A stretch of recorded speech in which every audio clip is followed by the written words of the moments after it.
Internet es algo que ya es básico en todo el mundo, ya todo el mundo lo usa y acá es muy cortico. Únicamente las personas que están en el pueblo tienen derecho a tenerlo porque tienen celular, ni siquiera porque haya otro motivo. A nivel de cálculos generales, que cerca del 44-45% de la población en Colombia no está conectada. O no está conectada porque no quiere, o no está conectada porque no tiene cómo tener esa conectividad. Hay situaciones que hacen que no sea atractivo para los operadores llegar a ciertas regiones del país a prestar el servicio.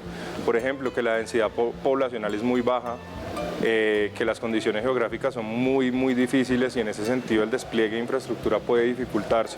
Si vamos a la costa pacífica, si vamos a la zona de los llanos orientales, en muchas de estas zonas, lamentablemente desplegar servicios fijos nos queda muy difícil porque no hay energía que pueda brindarle para la persona que tiene el computador, para la persona que tiene el módem, que necesita corriente eléctrica.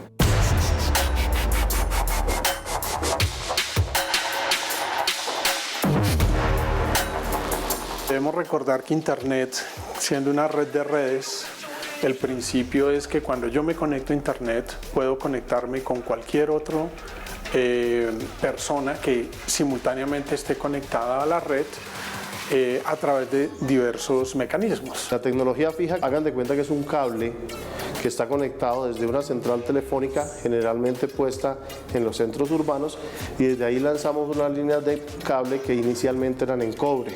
Estas líneas pueden ir subterráneas o pueden ir sobre los postes y las vemos muchas veces un poco desorganizadas a nivel aéreo, pero lo que nos permite llegar a distancias cercanas a 2 kilómetros desde una central.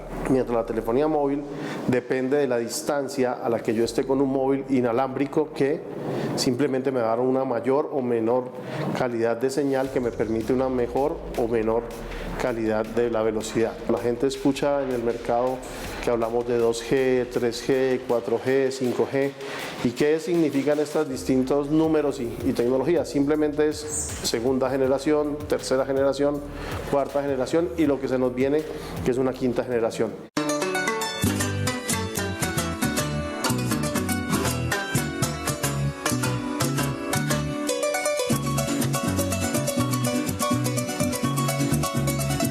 En Maní el principal medio de comunicación es la telefonía celular, pero funciona muy sectorialmente. El casco urbano tiene telefonía celular y las veredas unas sí, otras no. Especialmente esta es de muy mala señal. Aquí es de contacto directo, inclusive se llega hasta mandar muchachos en moto a caballo para que vayan a dar un mensaje. Somos supremamente conscientes de la necesidad que tenemos por el rezago que tenemos también en la región, ¿cierto? Sabemos que nuestro país maneja unos índices de conectividad bastante bajos en comparación con el resto de lo que viene siendo el cono sur y demás. Así como se ha hecho un esfuerzo muy importante en conectar un porcentaje importante de la población en Colombia, hay un porcentaje que está desconectado aún o subconectado y claramente tiene unas desventajas grandes el no poder tener acceso a Internet y a las comunicaciones. Si es necesario Internet, sí, definitivamente. El mundo ya es información, ya los negocios se hacen por WhatsApp, ya las comunicaciones llegan por el teléfono. En este momento es más fácil que una persona tenga un celular inteligente a que tenga moto, carro, caballo, que tenga cualquier cosa. La gente primero que todo tiene su celular inteligente y si tiene celular inteligente y tiene las conexiones a Internet, tiene acceso a todo tipo de información.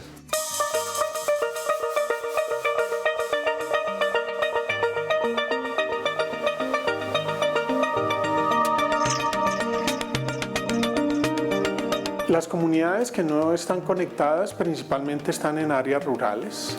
Son comunidades que no han tenido la posibilidad de tener acceso a Internet.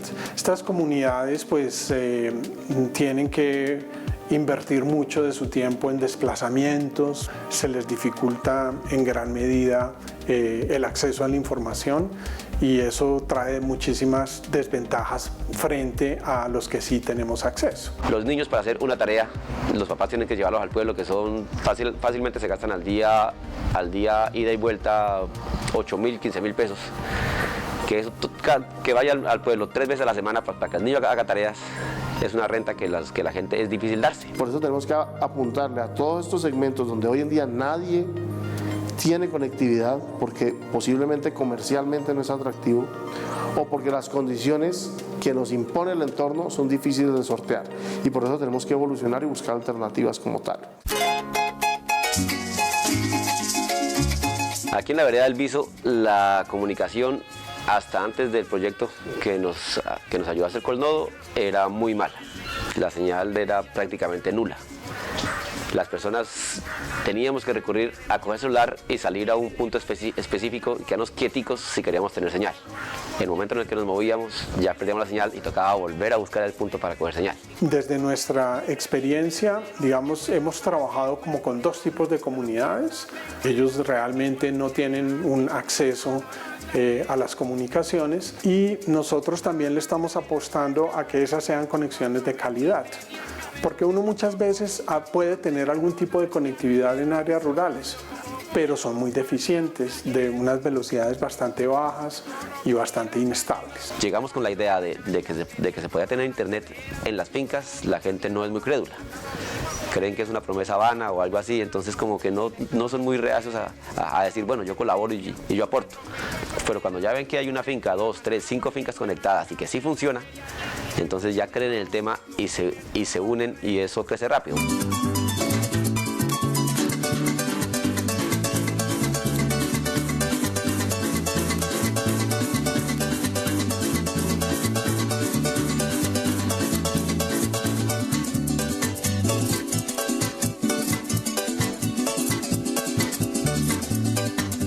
Colnodo mostró el interés en ayudarnos, nos dan unas ayudas económicas y unos equipos que no sabíamos ni siquiera cómo usarlos, pero nosotros hicimos el trabajo de campo. Nosotros lo que los animamos es que el modelo sea sostenible, es decir, que tal vez al comienzo, cuando hay pocos puntos, cada una de las personas que tiene el acceso tenga que pagar un poco más.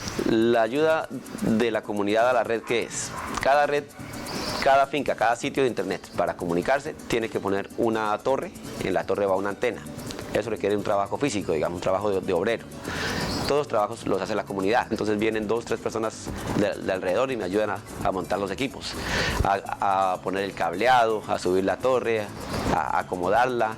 Le damos las cosas básicas a las personas que nos colaboran, que son las personas que tienen, digamos, el conocimiento académico y técnico del tema, pero todo lo que es trabajo físico, trabajo como tal, o sea, físico, de trabajo, de mover, de hacer, de levantar, lo hace la comunidad propia. El trabajo que estamos haciendo en estas áreas es cómo lograr que una comunidad que tenga el interés pueda comenzar a gestionar su propia conectividad y no esperar a que lleguen operadores comerciales a darles la conectividad, sino nosotros los apoyamos en gestionar su propia conectividad. Somos las personas que disfrutamos del servicio, pero además somos las personas que estamos a cargo del servicio y que nos instalamos el servicio. Todo ayudado por la gente que sí sabe que la trabaja con Colnodo. Una vez conectamos un par de fincas, ya fue muy rápido que otras fincas comenzaron a decir, oiga, yo quiero, si funciona, yo apoyo, cómo ayudo, en qué tengo que ayudar, a dónde ayudo, a dónde llamo, qué hay que hacer. Y ya nos unimos y en este momento ya tenemos varias y hartas fincas que están con la intención de conectarse a la red.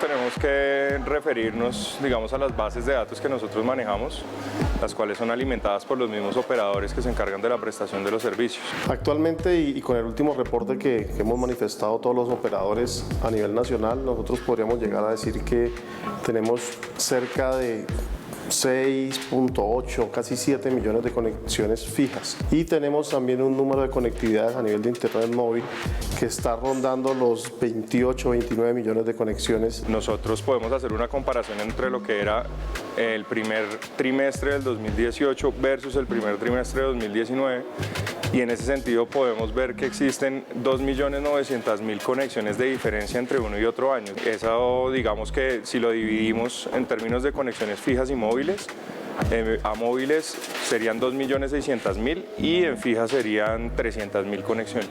Cuando hablamos de que estoy conectado a internet, por ejemplo, solo para usar un servicio, pues eso no es internet.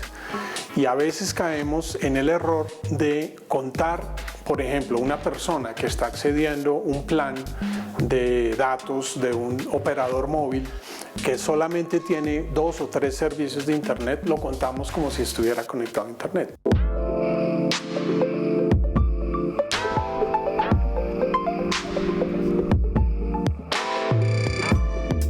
sé cuáles serán las razones por las que los operadores de Internet no llegan a la región.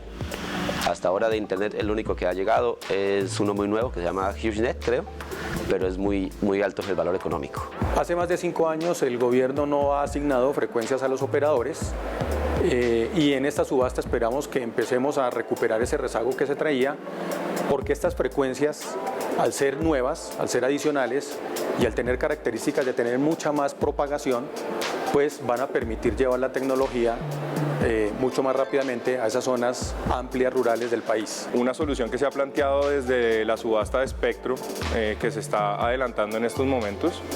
La idea es que existan ciertos municipios, ciertas localidades, por así decirlo, que son elegibles para que haya despliegue de infraestructura mediante una fórmula o una figura que se denominan las obligaciones de hacer. Ese es, por así decirlo, tal vez el mecanismo insignia o el mecanismo más fuerte que se tiene para apoyar este tipo de iniciativas en términos de despliegue de infraestructura.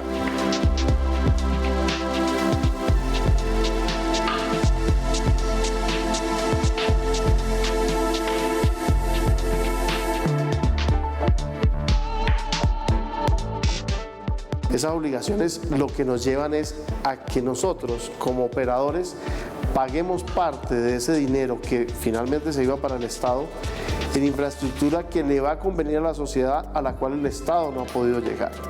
Y se han apalancado en este tipo de obligaciones para llegar a conectividad a territorios donde alguien comercialmente no tendría algún tipo de interés. Puede ser por ello que se encuentra que solo uno de los operadores está allá. Ahora, ello no implica que la prestación del servicio esté limitada a un solo operador, porque desde el ámbito regulatorio, lo que es la Comisión de Regulación de Comunicaciones específicamente, expidió una regulación mediante la cual para este tipo de situaciones es obligatorio el arrendamiento de la infraestructura a los demás operadores, de forma tal que sean los usuarios quienes puedan adoptar la decisión de que su servicio sea prestado por uno u otro. Supe que hace un tiempo se pensaba poner una antena, pero no sé si es problemas con la alcaldía, con la administración, con gobernación, problema económico, pero no se puede.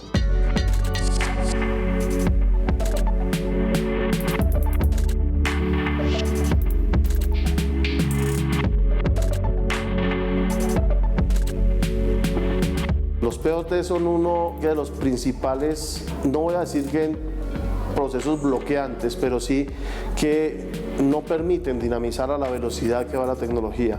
¿Por qué? Porque nos encontramos que cada municipio tiene un POT distinto. Un primer punto que hay que entender es que al ser un tema sobre el cual las definiciones se dan a nivel local, pues se depende mucho del nivel, digamos, de conocimiento de la tecnología o de los intereses particulares que cada gobernante en su territorio considere a la hora de definir esto. Ahí empezamos a tener algunas restricciones.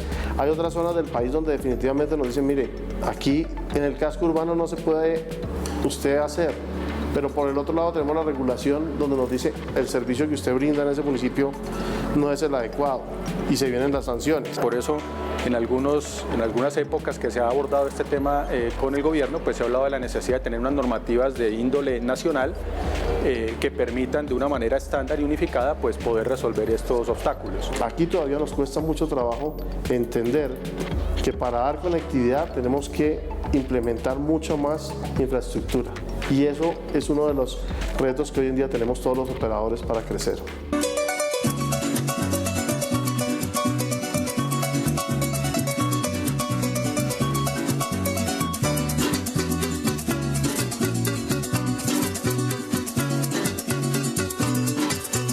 ¿Qué esperamos de estar conectados a la red?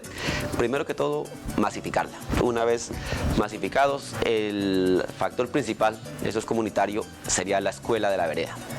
En la escuela de la vereda, esto es con el objetivo principal de capacitar, ayudar a que los niños tengan una mejor educación.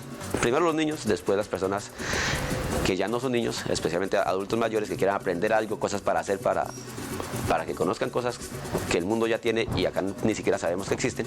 Para eso nos hace falta todavía adquirir algo más de recursos, porque conectarse, aunque es más económico que pagar una red comercial, aún es un costo que para el campesino no es tan fácil pagar.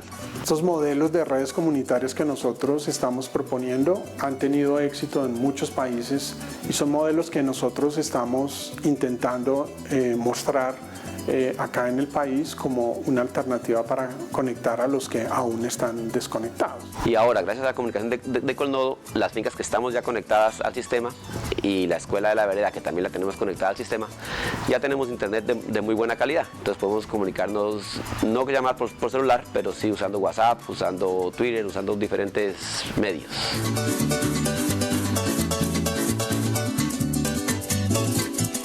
Iniciamos un proceso conectando a los primeros y ahora estamos en un proceso de conectar a los últimos. Nos interesa que todos tengamos las posibilidades del acceso a la información y el acceso a Internet con todos los beneficios que sabemos que cambian en realidad la calidad de vida de las personas. Ya hemos tenido, gracias a la red, posibilidad de colaborarnos en temas que antes no sabíamos. Antes durábamos 1, 2, 3 días en saber que algo pasó.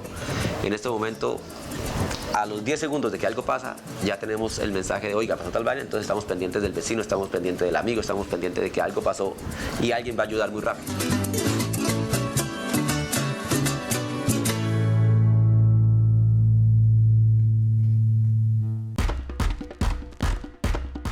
De acuerdo con el último reporte de la Universidad de Naciones Unidas, en el planeta Tierra, para el año 2019, se han generado o se están generando alrededor de 50 millones de toneladas de residuos de aparatos eléctricos y electrónicos. El día a día, por ejemplo, en ciudades como Bogotá, nos obliga a ir muy rápidamente a conseguir o a comprar lo más fácil.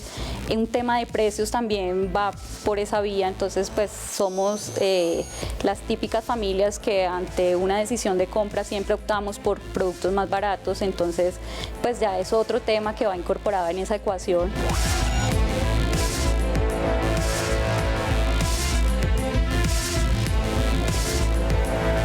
Los dispositivos tecnológicos de hoy en día se componen de metales pesados, metales altamente peligrosos, los cuales se encuentran en la cadena de producción de estos elementos. Por ejemplo, el plomo, el cromo, el cadmio, el níquel y el mercurio. Estos 5 metaloides o metales pesados tienen una seria afectación, o pueden dar una seria afectación a la salud humana por sus niveles de toxicidad.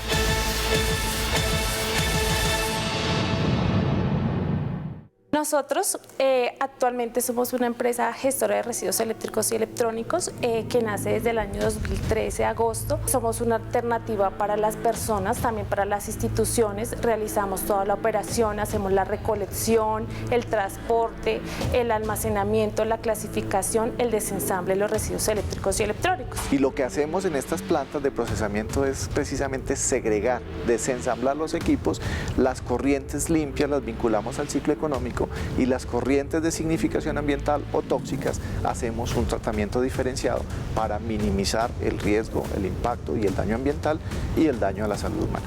El tema de los residuos sólidos peligrosos especialmente es muy complicado porque es un tema de voluntad básicamente. En Colombia se generan alrededor de 32.000 toneladas diarias de residuos urbanos convencionales.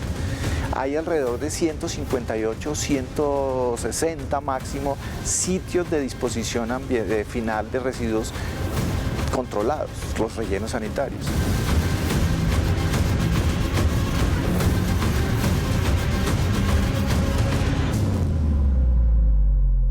El colombiano busca generalmente al chatarrero para que se lleve los residuos.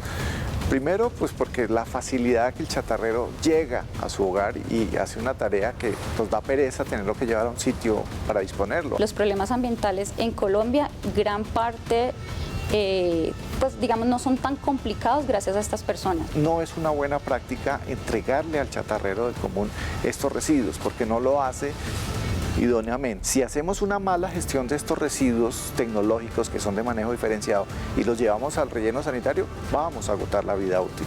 Segundo, vamos a generar procesos de contaminación cruzada. porque la materia orgánica, que es la que se debe disponer en estos rellenos, lixivia, genera unos fluidos que en contacto con nuestros materiales de plomo, cobre, en algunos casos aluminio, bueno, los metales no sueltan tanto, pero estos metales pesados lavan, lixivian y potencializan un daño, porque eso termina en los acuíferos, termina en las aguas subterráneas, en los ríos, en las quebradas y contaminan el suelo.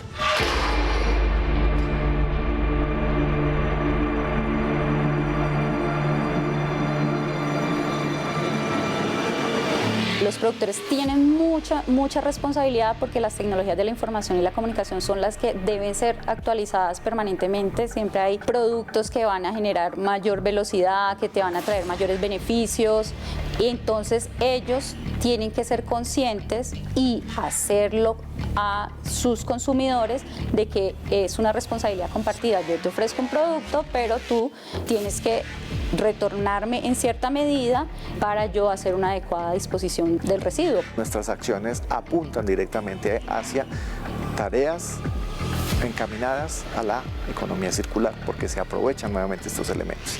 Acuñamos el concepto de minería urbana.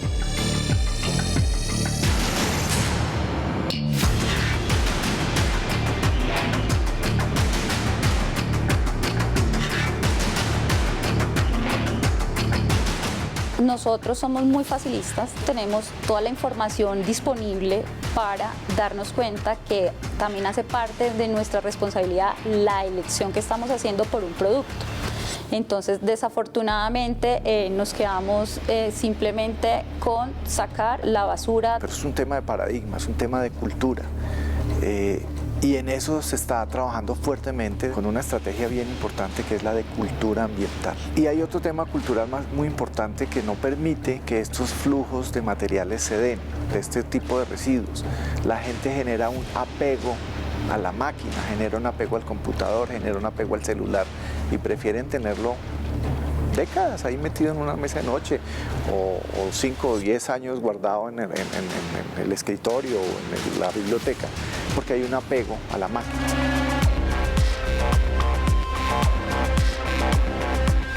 Es muy importante estarle mostrando a las personas para la toma de decisiones información, dar información, brindar información y que la información sea a las diferentes escalas. Normalmente nosotros recibimos las solicitudes de los clientes o las personas que no saben qué hacer, no saben cómo disponer este tipo de residuos, entonces nosotros recibimos esa solicitud, llenamos pues unos formatos de manera interna donde ellos nos indican qué volumen tienen de residuos, qué características tienen los residuos. Asimismo, nosotros coordinamos con el cliente o con la persona natural, disponemos un vehículo, disponemos un personal, el cual pues hace la recolección en el punto, directamente se llenan unos formatos, asimismo ingresa el material a la planta.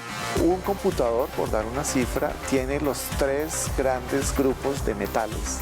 Además de tener metal, tiene plástico, tiene sílice en sus vidrios y en sus dispositivos. Y en ese orden de ideas, un 80% de un aparato de estos es aprovechable, con un buen manejo, con una buena práctica. En el proceso que nosotros actualmente realizamos, salen como de pronto tóner, pilas, luminarias, residuos que nuestro alcance, nuestra licencia no los permite manejar.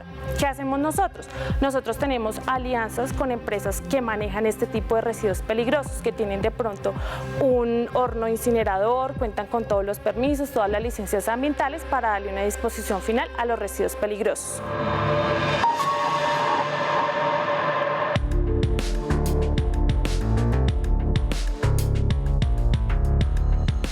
Hablando de obsolescencia programada, obsolescencia percibida, es paradójico. En cierto grado, el colombiano del común aprovecha al máximo esa máquina. Si la máquina por manual tiene una vida útil de 6, 7 años, el colombiano del común la alarga a 10, 12 años. Entonces el colombiano termina alargando la vida útil del aparato hasta que definitivamente ya no da más. Pero la obsolescencia percibida sí se ve más en el común de la gente y es por la moda y termina, aunque el equipo no ha agotado su vida útil, termina cambiando. Esa es la bendita obsolescencia percibida que sí definitivamente afecta mucho en la generación de residuos. La obsolescencia programada y la percibida es mucho la presión social. Desafortunadamente, culturalmente nosotros sentimos mucha presión y no estamos dispuestos pues como a asumir los costos de decir un momento, yo no necesito esto. Gestores como nosotros no solamente reciclan los productos o los residuos resultantes como el plástico, los metales y demás. No solamente eso, sino que hay repuestos electrónicos que se pueden reincorporar a la vida útil. Entonces, de acuerdo pues, a la normatividad actual, nos permite hacer esa recuperación de esos repuestos también para incorporar y alargar su vida útil. Si hay posibilidad de reacondicionar el equipo, si hay posibilidad de alargar la vida útil del equipo, se hace en estas plantas de procesamiento. Pero como el colombiano, esa idiosincrasia nuestra es guardar, guardar, acumular, guardar, pues después de 10 años, cuando nos entregan una máquina que no sirve definitivamente, pues no hay nada que hacer. Hay que desensamblarla y hay que hacer toda una gestión integral de ese residuo.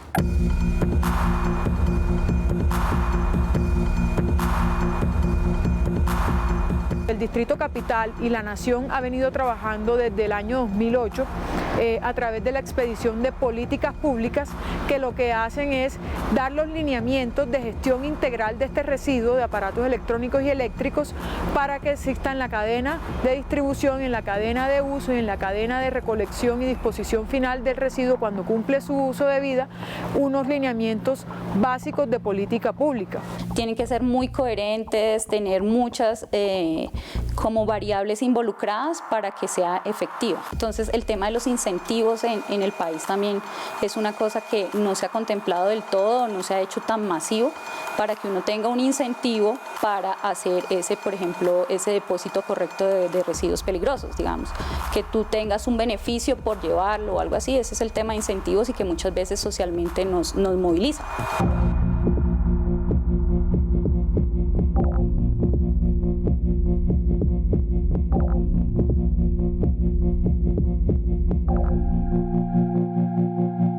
Actualmente nosotros estamos haciendo campañas en colegios de primaria, bachillerato, para que ellos también vayan aprendiendo a reciclar este tipo de elementos. Contamos también con el apoyo, pues con la alianza de Ecocómputo, quien es el que nos brinda unos contenedores para nosotros poderlos disponer en puntos estratégicos como centros comerciales, como de pronto instituciones, empresas que cuentan de pronto con más de 3.000 empleados, donde ellos puedan disponer los residuos electrónicos que generan dentro de sus hogares.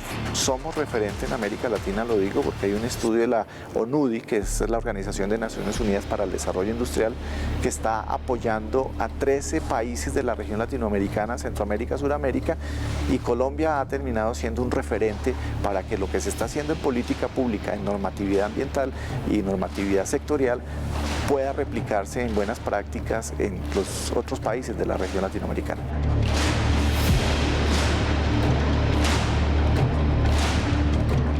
Mucho de la evolución que hemos sufrido en los últimos siglos, diría que los 2 últimos siglos, se da precisamente porque el hombre ha encontrado una mejor opción desde el punto de vista del desarrollo tecnológico.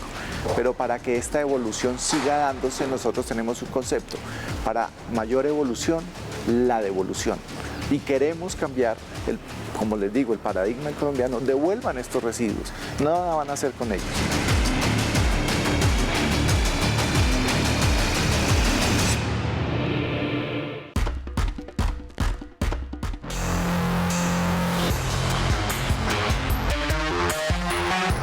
Cada día más se incrementa el número de personas que están en redes sociales digitales. Si usted ve, hay redes que ya manejan más de 2.400 millones de personas en el mundo. Desafortunadamente, la interacción con la tecnología, con las redes, con los equipos de cómputo, con los teléfonos móviles, traen implícito un riesgo, y es que debemos entender que para interactuar nos conectamos a una red en la cual también confluyen otros diferentes actores que podemos considerar criminales.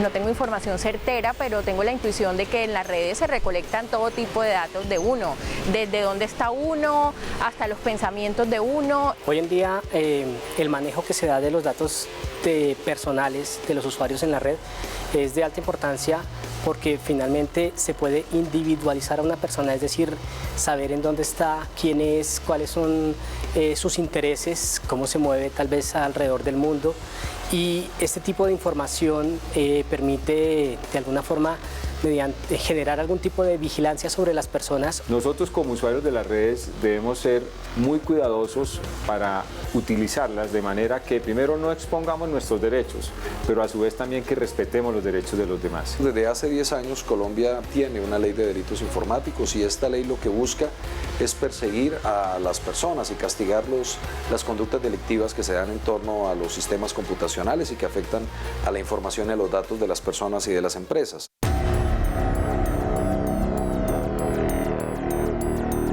Alguien puede utilizar sus datos, depende de lo que esté allí, para chantajearlo. Alguien puede utilizar sus datos para suplantar su identidad. Riesgos también sobre el buen nombre de las personas. De mayo de este año me empezaron a llegar unos mensajes de texto a mi celular como si alguien quisiera resetear mi contraseña de Twitter. Como yo siento que tengo más o menos blindada esa red, yo lo que hice fue cambiar la contraseña y dejar eso así. El día siguiente varios familiares me empezaron a escribir que les estaba llegando una invitación por Instagram de una cuenta supuestamente mía porque estaba en mi nombre para que lo siguieran. Me estaban preguntando que si yo había cambiado mi cuenta de Instagram. Cuando me meto a Instagram me encuentro que crearon un perfil en Instagram con mi foto y con un nombre muy parecido al mío en Instagram. Yo pongo la denuncia en en Instagram para que cierren esta cuenta y le escribo por interno a la persona que está manejando la cuenta y le pido, por favor, con mucha vehemencia, le digo, mira, lo que estás haciendo podría llegar a ser un delito de suplantación, por favor, cierra esta cuenta. Y me contestan con unos mensajes bastante asustadores, me decían... esto es solo el comienzo, prepárate porque te vamos a dañar el caminado. Además de eso, la persona que estaba manejando esa cuenta falsa empezó a darle like sistemáticamente a muchas fotos mías. Yo consideré eso un hostigamiento. Por supuesto que lo avisé a la Fundación para la Libertad de Prensa, que a su vez lo denunció en la Fiscalía. En mi medio, que es La Silla Vacía, el medio para el cual trabajo, sacaron una nota pues rechazando el amedrentamiento. Hasta ahora no ha pasado nada con esa denuncia, pero sí fue un caso pues digamos bastante intimidante. Este año la Superintendencia, por ejemplo, hemos recibido frente al año pasado un volumen de quejas que ha aumentado en el 122% sobre suplantación de identidad, es decir, alguien con tus datos frente a terceros se hace pasar ese alguien como si fueses tú.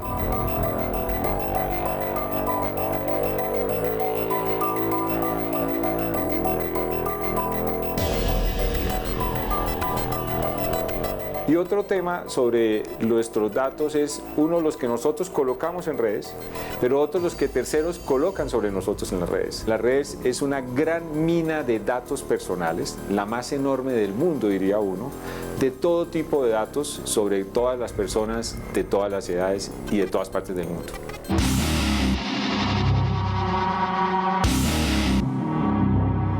Inmediatamente una persona es víctima de un delito informático, debe preservar esta información, debe no solamente tomar pantallazos o print screen o fotos, sino de recolectar la información de los sitios web. Esta información es muy importante en el proceso de judicialización debido a que esta información es volátil. Lo que usted capture hoy en internet puede que en segundos desaparezca. Por eso es importante que una víctima sepa o tenga la capacidad de preservar la URL, el perfil o cualquier rastro de internet y tomar esto como una evidencia digital para ser presentada posteriormente a su denuncia. Durante el 2019 las cifras ya superan los datos de años anteriores, que pueden estar oscilando entre cerca de 12.000 noticias criminales por delitos informáticos puramente concebidos en la ley. Y las cifras, insisto, van creciendo año tras año y esto obedece a dos aspectos claramente entendibles. El primero, pues hay más conciencia de denuncia por parte de las empresas, pero lo segundo también, la ventana de exposición a los ciberataques y el volumen de víctimas también crece paulatinamente de una manera directamente relacionada o proporcional al incremento del uso y la masificación del acceso de personas a teléfonos celulares, a computadoras, y a un factor también importante, y es que muchas de las tareas que antes hacíamos en el mundo de lo físico, pues ya las hacemos desde un teléfono celular, que se ha convertido sin lugar a dudas en algo que es como un computador que tenemos en la mano. Justamente en ese momento, en mediados de mayo de 2019, yo había publicado varias historias sobre la corrupción electoral y sobre la parapolítica en el Caribe, que de todas formas son los temas a los que me dedico usualmente. Entonces, por supuesto que uno sí siente bastante inquietud, pero especialmente es muy triste y muy preocupante la inquietud que siente la familia de uno, ¿no? El CAI virtual o el Centro Cibernético Policial presta la asesoría para que esta persona que coloca en conocimiento de la autoridad un posible delito le explique a través de un ciberpolicía como los que está acá cómo debe aportar esa evidencia, y lo puede llevar a la denuncia virtual que está en el portal A Denunciar, o llevarlo de manera física a una oficina de atención al ciudadano de la Policía Nacional o a una oficina de denuncias de la Fiscalía General de la Nación. Yo lo primero que hice antes de que mi medio hiciera pública pues la denuncia fue avisarle a mis papás y a mis familiares más cercanos para que no estuvieran inquietos y para que no lo fuera a tomar por sorpresa la noticia. A mí me preocupó mucho que además en uno de los mensajes me decían: tú no sabes por dónde te vamos a dañar el caminado.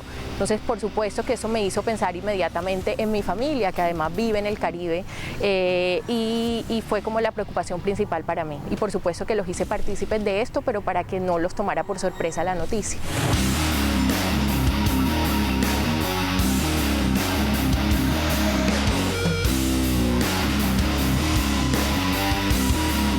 Hay algunas conductas que desafortunadamente pueden rayar ya o pasarse de la línea de lo normal a un ámbito de lo penal, porque se resultan intrusivos, porque resultan violatorios de la privacidad. Tal vez el caso más común que se suele dar son las intrusiones o los accesos abusivos que se dan entre parejas al acceder a contenidos, digamos, privados del entorno, totalmente protegido ya por los diferentes pronunciamientos de las Cortes en Colombia en torno a los derechos a la privacidad de la correspondencia, a la privacidad de las comunicaciones y a la intimidad de las personas. Las personas pueden estar favoreciendo o cometiendo un delito informático solamente con compartir, por ejemplo, material de uso sexual infantil. Y por otra parte, pues en internet, en redes sociales, existe una oferta de productos y servicios ilegales. Las personas podrían de manera inocente o consciente estar accediendo a este tipo de productos, como cómo hackear un WhatsApp, cómo acceder al teléfono o a las contraseñas de mi pareja, o este tipo de actividades criminales. Las personas podrían estar contratando un servicio criminal y ser responsables de la comisión de un delito cibernético. Y hay otras conductas también que van muy de la mano con la venta de productos en internet, la captación de dinero, algo que se llama, por ejemplo, las ciberpirámides, para que las personas lo entiendan, y es que esos escenarios de captar dinero para efectos de establecer esquemas piramidales, es decir, te doy un dinero si traes dos más, si este trae otros dos más. No existe una conciencia, por ejemplo, en los colombianos de que en los últimos años la Superintendencia Financiera ha determinado más de 4.000 víctimas, con unas cifras gigantescas, digamos, en millones de pesos de personas que resultan víctimas de estos esquemas, porque no hay conciencia que en realidad se están enfrentando a escenarios de tipo delictivo.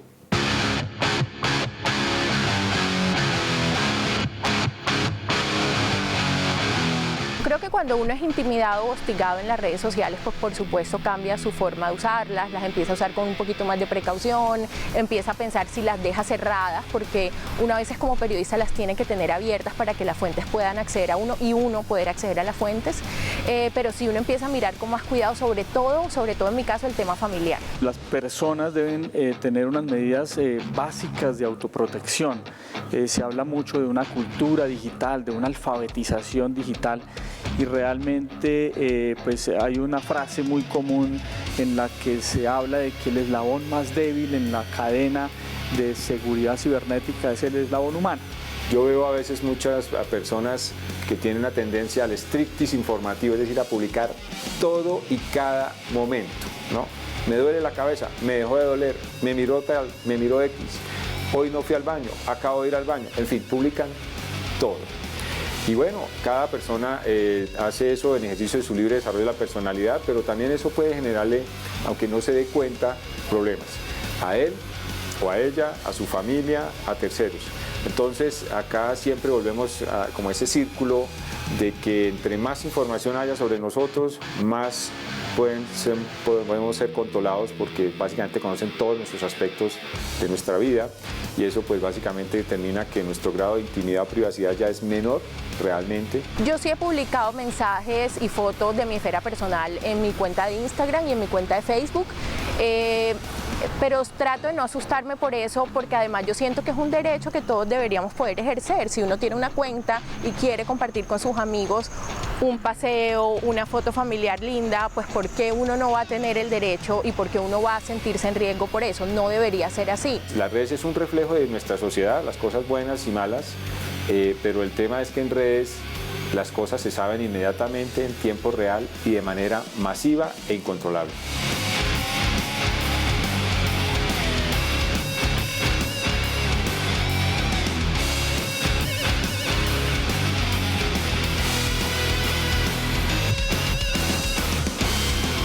Todas estas redes sociales quieren saber de ti y finalmente quien le está dando la información a ellos eres tú mismo. Por ejemplo, tú dices la próxima semana es puente, se viene la semana de receso, nos vamos de vacaciones, vamos a conocer el norte de Colombia. Puede que cuando tú regreses recibas un correo de alguien que te dice por su viaje al norte de Colombia tiene un fotocomparendo. Por favor, baja este archivo, ejecútelo y de ahí se puede desencadenar una serie de situaciones que pueden afectar tu seguridad digital. Quisiera aclarar lo siguiente, no todo lo que encuentra en redes es de naturaleza pública, es información de acceso público, porque la gente la puede ver, acceder, pero no quiere decir por ello que sea naturaleza pública desde el punto de vista, digamos, jurídico. Entonces, no por el hecho de que yo pueda acceder a una información, quiere decir que estoy facultado legalmente para poderla recolectar, usar, almacenar o realizar cualquier actividad con ella. Cualquiera que llegue a tener acceso a esa información, pues puede definir estrategias para enfocarlas en investigar a estas personas, entenderlas o tal vez en algunos casos generar publicidad dirigida. Por ejemplo. Yo sí he sentido que a veces las redes sociales y algunas aplicaciones que uso en mi teléfono pueden predecir ciertas cosas. Eso lo he empezado a sentir como más o menos desde hace un año para acá. Por ejemplo, un día estaba hablando de un viaje que quería hacer por la red de WhatsApp e inmediatamente me empezaron a salir por Facebook anuncios para ir a ese destino.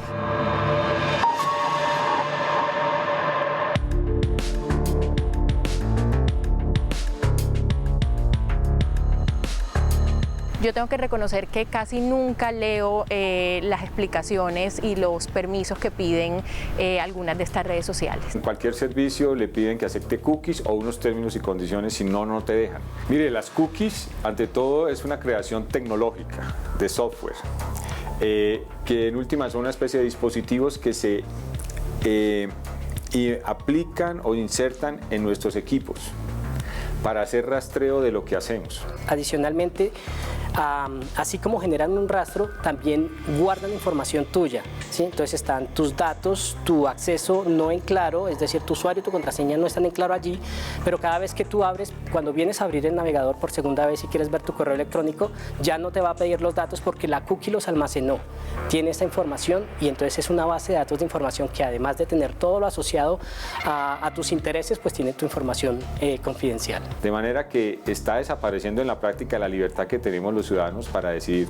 Eso es preocupante per se, hay que mirar si hay un ejercicio correcto del derecho o si por parte de quienes imponen esas reglas hay un abuso del derecho. Por supuesto, se puede ver claramente como un chantaje el hecho de que te digan si tú no autorizas el uso de cookies puede que no tengas los mismos valores de navegación dentro del portal y que finalmente eres tú quien decide si se lo permites o no. Hay mecanismos técnicos que ayudan a evitar, por ejemplo, que esas cookies se generen o que cuando se generan, una vez que cierras la navegación, desaparecen para que en tu próxima navegación ellos tengan que hacer nuevamente todo el trabajo y no empiecen a individualizarte a partir de esos contenidos.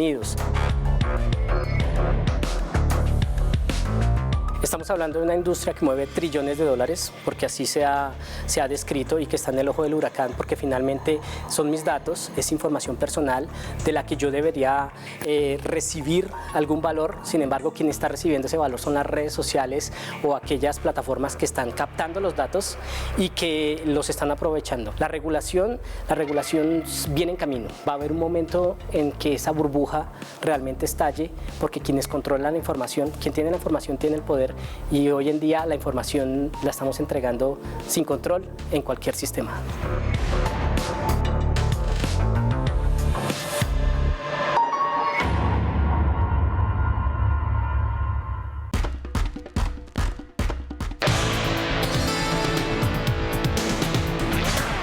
Yo no tengo este tipo de dispositivos no por una cuestión de superioridad moral o tampoco por una cuestión intelectual o científica, porque siento que emocionalmente las relaciones o porque quita energía, sino pues es una cuestión muy personal. A mí me funciona no tener un dispositivo de este tipo.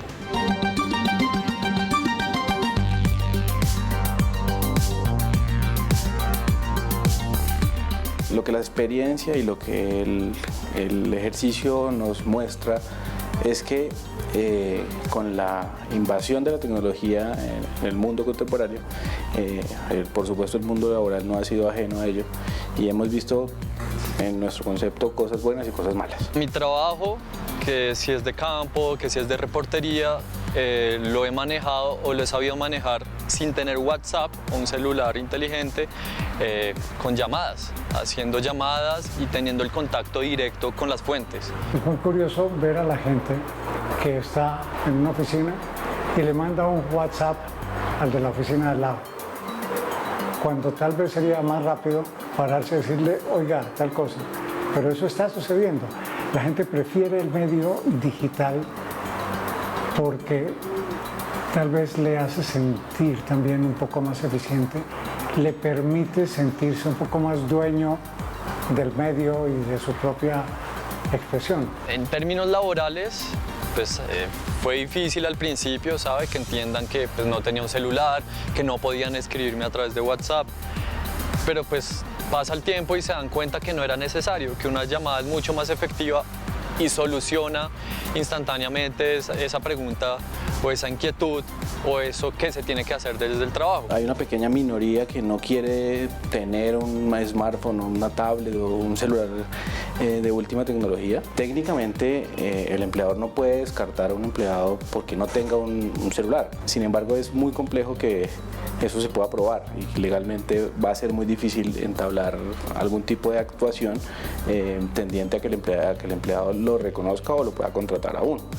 Sin embargo, lo que la ley dice es que el empleado sí puede poner a disposición del empleador sus herramientas, en este caso un celular, para estar conectado, para proveerlo en su servicio y demás. Si no la tuviera, lo que la ley dice es que el empleador debe suministrárselas.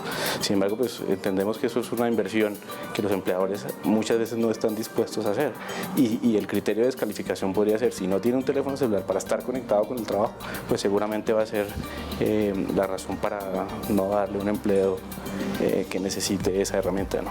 La dinámica laboral se ha transformado y se ha expandido casi que al ámbito total de la persona.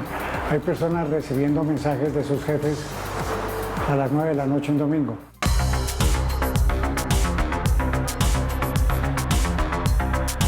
Un celular, un smartphone, una herramienta tecnológica de estas de última tecnología ha generado conflictos laborales. Sí he sentido presión social por no utilizar smartphone.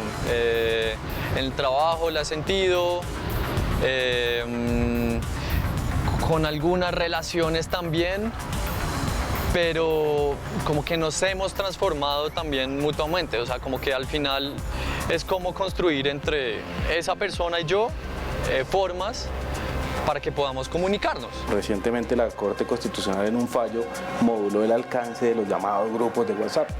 Aunque es una herramienta muy valiosa para los empleadores, para dar órdenes, para tener a todo el mundo coordinado, para estar controlando su equipo de trabajo, la Corte sí se pronunció y dijo, si el empleador le está dando órdenes fuera del horario de trabajo, terminado su horario de trabajo, se le envían chats a las 9 de la noche, a las 10, a las 11, un sábado, un domingo.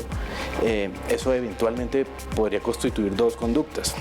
Un acoso laboral por estar solicitando trabajo en horario pues, no permitido, y dos, eventualmente si el empleado está conectado y está contestando órdenes fuera de su horario laboral, tiene derecho a pago de horas extra, y esa disponibilidad de tiempo que él tenga fuera de su horario hay que pagárselo. Ese entorno digital sobrecargado, tensionante, pues, abrumador, ocurre porque hay alguien que lo crea y alguien que lo recibe. El que lo recibe también tiene que aprender, tiene que entender que hay momentos en los que la conexión es negativa para su propia vida personal, en su familia, en sus momentos de recreación, etc. Estas herramientas tecnológicas no son solo favorables al empleador, sino que también le dan unas nuevas herramientas al trabajador. Que un empleado tenga un smartphone, una tabla, conexión, correo electrónico, le permite tener nuevas herramientas para desarrollar su trabajo y le da nuevas capacidades. Eso es el lado, digamos, positivo. Además, la legislación, por ejemplo, en el tema de teletrabajo ha evolucionado. El tema de teletrabajo le facilita a muchas personas con discapacidad, madres, cabezas de familia, madres solteras, poder trabajar desde sus hogares a través de las herramientas digitales que la ley le permite. Hoy en día, quien no participe de los medios digitales, pues está fuera del medio laboral, social, etc.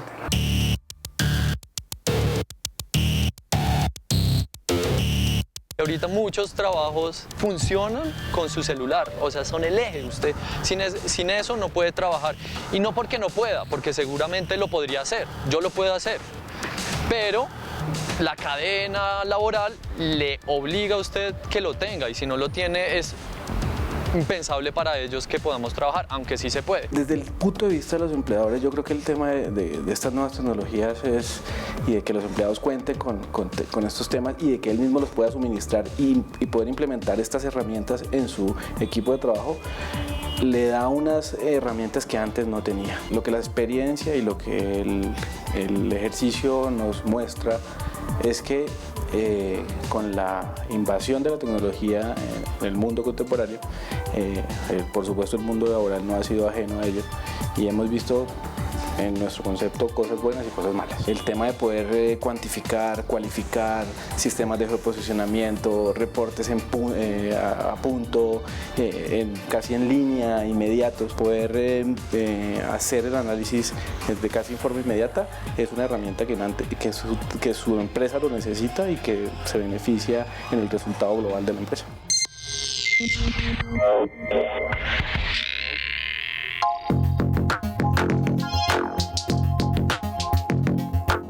Yo siento que el no tener un smartphone ha hecho que mis relaciones con los demás en todos los niveles se potencien.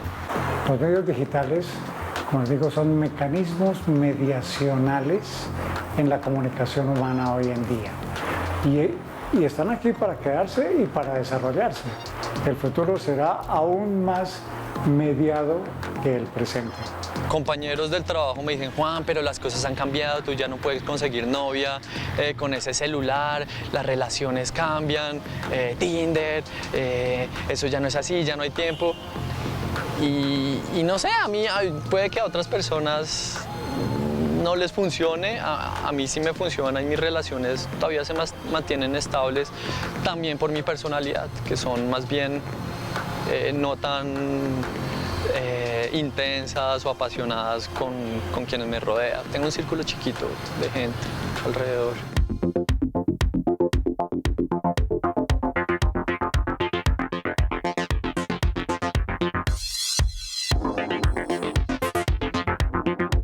Cuando estoy desesperado o cuando estoy impaciente y necesito decirle algo a alguien, pero no sé, por pasión o porque tengo rabia, siento que de pronto con el smartphone es mucho más fácil hacerlo y botarse sin pensar antes lo que voy a decir. Al no tenerlo, si tengo el tiempo para pensar mejor las cosas, porque una llamada implica una llamada, entonces como que no merece una llamada. El medio digital es un medio no confrontacional, por eso la gente se atreve a decir cosas en Twitter, en Facebook, en todos estos medios, cosas que personalmente tal vez no diría.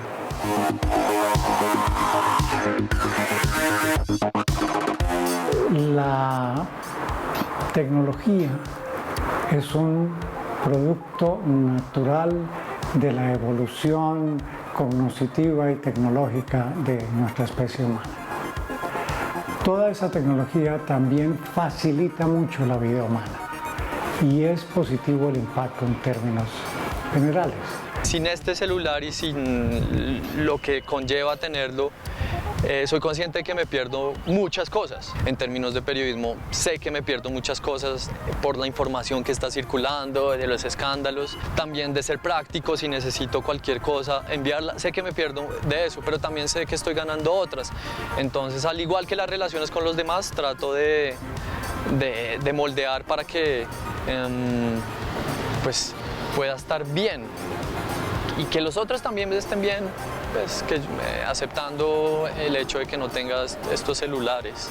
Tal vez, como todo desarrollo tecnológico, exige un acostumbramiento, exige aprender a usar el medio. Es un proceso que en este momento, creo yo, está apenas andando.